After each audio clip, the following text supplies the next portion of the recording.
Debate at posibleng botohan sa Kamara kung mai-impeach o hindi si Vice President Sara Duterte. Ang kanyang defense team magmomonitor sa mangyayari sa plenaryo. Ang Partido Demokratikong Pilipino o PDP laban na suportado ang pagtakbo ng bise sa 2028 presidential elections kahit hindi nila kapartido, nagbabala sa mga kongresistang boboto ng yes sa impeachment. Iba-blacklist daw nila ang mga ito. Hindi papayagang tumawid sa kanilang partido. Walang maaasahang political refuge o pagkakanlong sa kanila. Kung kakailanganin, magpapatakbo o susuporta sila ng makakalabang kandidato sa distrito ng kongresistang boboto ng yes. Sabi ng PDP laban, hindi yan banta kundi political accountability.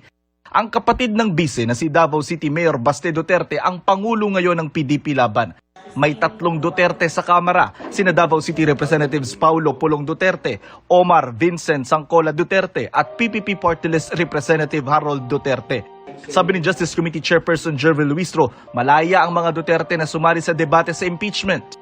There will be debate after the sponsorship speech, and I think everybody will be given the opportunity to participate in the debate. No, I'm quite sure about that, the interpellation. But with respect to the explanation of vote, siguro i-consider din ng rules kung ilan ang House members who are interested to explain their vote.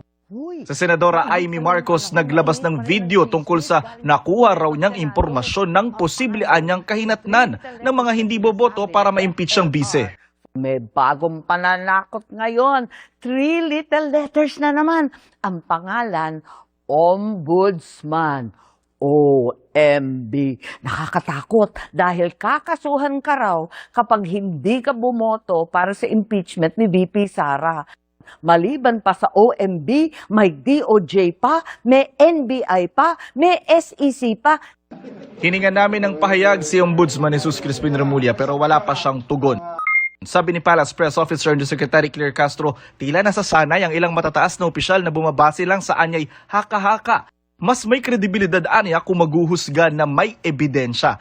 Sabi ni Castro, nakakahawa raw pala ang gawain ni dating Pangulong Rodrigo Duterte sa anyay paggawa ng intriga at pagtanim ng ebidensya. Huwag daw itong tularan.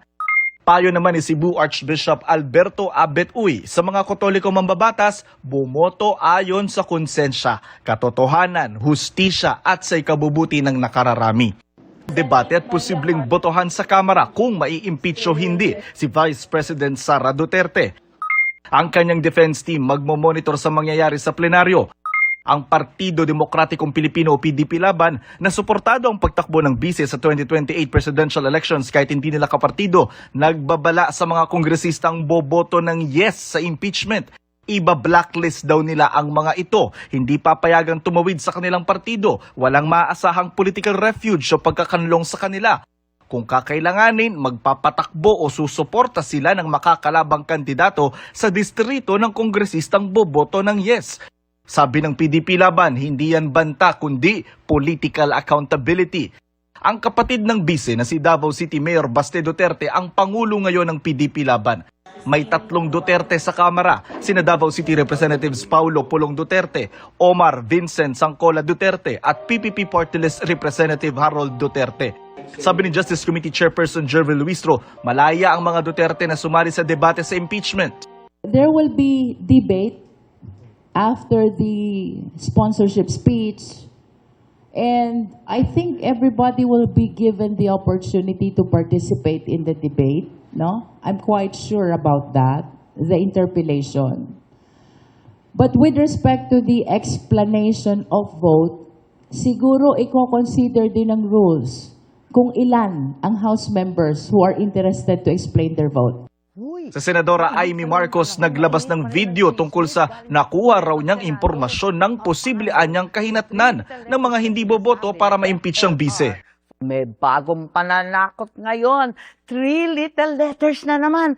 Ang pangalan, Ombudsman. OMB. Nakakatakot dahil kakasuhan ka raw kapag hindi ka bumoto para sa impeachment ni VP Sara. Maliban pa sa OMB, may DOJ pa, may NBI pa, may SEC pa. Hiningan namin ng pahayag si Ombudsman Jesus Crispin Remulla pero wala pa siyang tugon. Sabi ni Palace Press Officer Undersecretary Claire Castro, tila nasasanay ang ilang matataas na opisyal na bumabase lang sa anyay haka-haka. Mas may kredibilidad aniya kung maghuhusga na may ebidensya. Sabi ni Castro, nakakahawa raw pala ang gawain ni dating Pangulong Rodrigo Duterte sa anyay paggawa ng intriga at pagtanim ng ebidensya. Huwag daw itong tularan. Payo naman ni Cebu Archbishop Alberto Abet Uy, sa mga Katoliko mambabatas, bumoto ayon sa konsensya, katotohanan, hustisya at sa ikabubuti ng nakararami.